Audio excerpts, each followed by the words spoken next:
Today, we're going to unpack the absolutely massive 400 years story of a global empire, one that once rivaled pretty much any in history.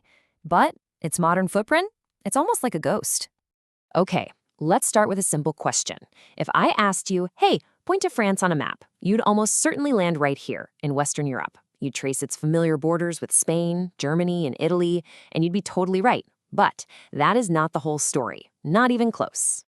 Because you see, this is also France, and so is this, way over here in South America, and this tiny little speck in the North Atlantic.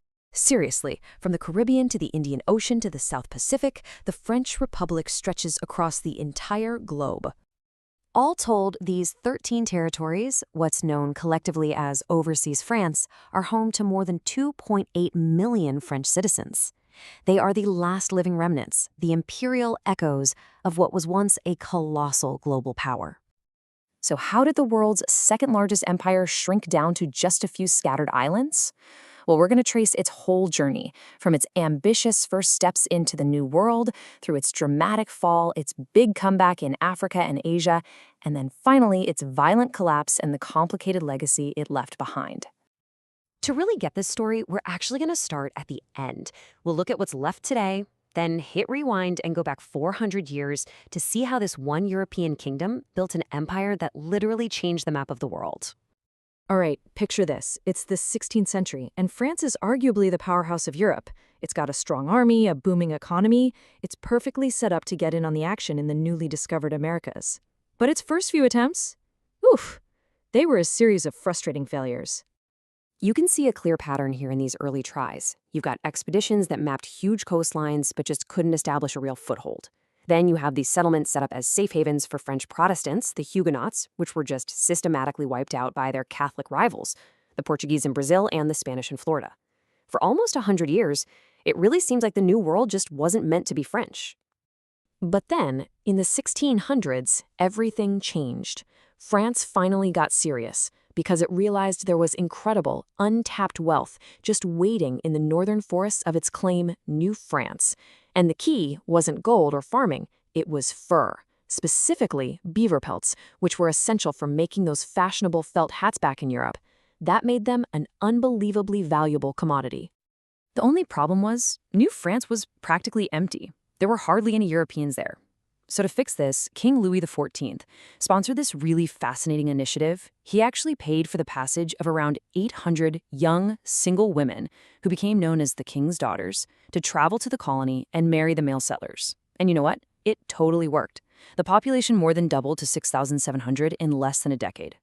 Now, the fur trade was important for sure, but the real, and I mean brutal economic engine of this first empire was built down in the Caribbean, on islands like Saint-Domingue, which is modern-day Haiti. France set up these incredibly profitable sugar plantations. And all of it, every bit of it, was built on the backs of countless enslaved Africans who were forced into labor under just horrific conditions. So by the start of the 18th century, France had built itself this vast, wealthy American empire. But its very existence put it on a collision course with its biggest rival, Great Britain. A full century of conflict between these two titans was about to bring the whole thing crashing down. The heart of the conflict really came from two completely different ways of thinking about colonization. The French model, it was all about trade. They needed huge forests for trapping furs, so they forged alliances with native tribes and kept their settlements pretty sparse. The British, on the other hand, were all about agriculture. They needed to clear land for farms, so they brought over massive populations of settlers who were constantly pushing westward, right into territory claimed by the French. Well, this simmering tension finally exploded into what was essentially the first real world war, the 7 Years' War. It was fought in Europe, Asia, and Africa, but the decisive battleground was right here in North America. After some early French victories, Britain's superior numbers and its powerful navy turned the tide, and they ended up conquering Quebec and driving France off the continent almost completely. And the final nail in the coffin for this first French empire? Well, that came from Napoleon Bonaparte himself. In 1803, he desperately needed cash to fund his wars against, you guessed it, the British. So he sold the absolutely enormous Louisiana Territory to the young United States for $15 million. And just like that, France's North American dream was over. So, defeated in the Americas and stripped of its colonial prestige, a restored French monarchy in the 19th century started looking for a new direction to rebuild its power, and it found one in Africa and Asia. This Second Empire really kicks off with the brutal invasion of Algeria in 1830. That sparked a century-long scramble for Africa. Driven by new industrial ambitions, France just methodically carved out this colossal domain across northwest and central Africa, creating these enormous administrative zones to manage all its new territories. At the same time, France was also pushing east. Driven by a mix of missionary work and just raw imperial ambition, it conquered Vietnam, Cambodia, and Laos, and then lumped them all together into a single, valuable colony, French Indochina. By the early 20th century, France had actually done it. It had built the second largest empire the world had ever seen, second only to Great Britain. But here's the irony. The very events that marked the empire's absolute peak also carried the seeds of its rapid and violent destruction. After World War I, the empire reached its absolute zenith.